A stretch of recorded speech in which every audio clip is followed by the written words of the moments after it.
Good morning, Notters. It's a wonderful day again today in Rijmenam, Belgium. Today I want to show you something. This is a pineapple top my husband put in the soil and it's growing. He did the same with mini tomato seeds and bell peppers and 2 stones of avocados. Look at it, it's growing, it's wonderful. Now he's trying to do the same with lemon seeds. And he did before with pumpkin seeds, but they are already outside. That's what I want to say to you today, because it's not about being artsy. I mean, you can be artsy if you want to and grab paint and do the stuff, but it's about doing something you really like.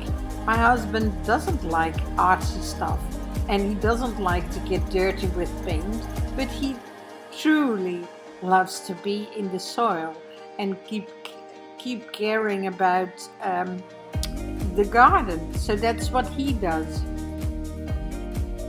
I hope today you will do something that you like and be mindful of it. Be in the moment, be in the present, enjoy what you are doing.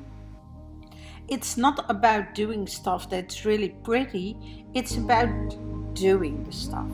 So I wish you a lot of fun today, and please let me know what you did, if you like, in the comments. Bye bye for now and hope to see you tomorrow.